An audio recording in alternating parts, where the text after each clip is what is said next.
পাখি চোখ তুলে তাকালো। মির্জার চোখ বরফের মতো শীতল। সেই হিমশীতল দৃষ্টির সামনে নিজেকে ভারী অসহায় লাগতে লাগলো পাখির। মির্জা বেশ কিছুক্ষণ এক দৃষ্টিতে তাকিয়ে রইলেন। তারপর স্বাভাবিক ভঙ্গিতেই জিজ্ঞেস করলেন, তোর ভাই কই, মনু? যেন হঠাৎই প্রসঙ্গ পাল্টালেন তিনি। কিন্তু তার এই ছোট্ট সহজ প্রশ্নটাই পাখিকে আতঙ্কিত করে তুলল। সে সন্ত্রস্ত ভঙ্গিতে বলল, মনু? ঘুমায়। কই? পাশের ঘরে। ময়েজ মির্জা আবার আগের প্রসঙ্গে ফিরে গেলেন। কিন্তু পাখি যা বোঝার বুঝে ফেলল। ভয়ঙ্কর এই মানুষটাকে সে হাড়ে হাড়ে চেনে। ফলে তার ইঙ্গিতটুকু বুঝতে তার অসুবিধা হলো না। সামান্য কিছু এদিক সেদিক হলেই মনুর বড়সড় কোনো ক্ষতি তিনি করে ফেলবেন। অযথা ভয় দেখানোর মানুষ তিনি না। মির্জা বললেন, তুই যে পোয়াতি, এ কথা আমজাদ কেমনে জানল?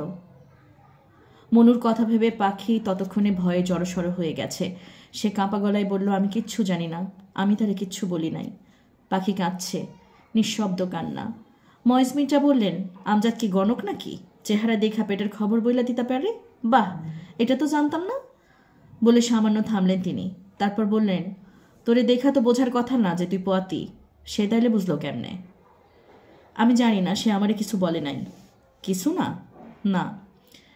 সে যে এই ঘটনা বুঝছে তাও আমি জানি না। পাখির কাছে এখন বিষয়টা পরিষ্কার। সেদিন রাতে আমজাদ কেন তার সঙ্গে অমন করেছিল।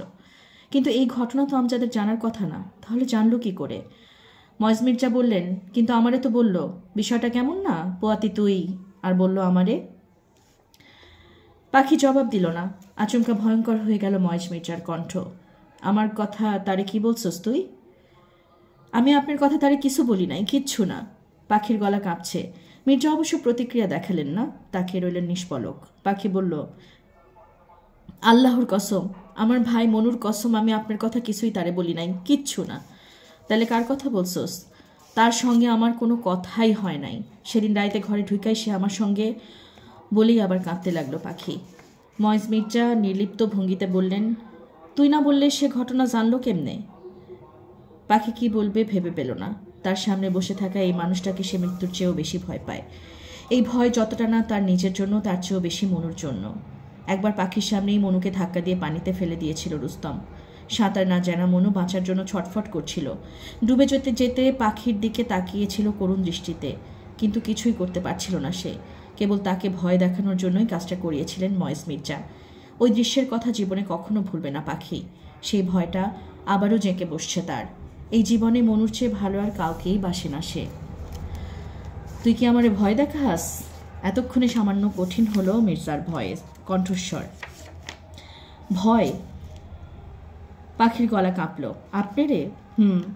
বলে গম্ভীর হলেন মির্জা।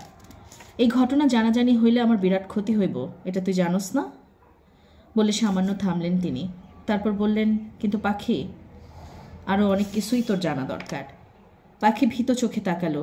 মির্জা বললেন, মনু কিন্তু হঠাৎ পানিতে পড়ে মরে যেতে পারে না? সে তো সাঁতার জানে না, ল্যাংড়া খোড়া মানুষ।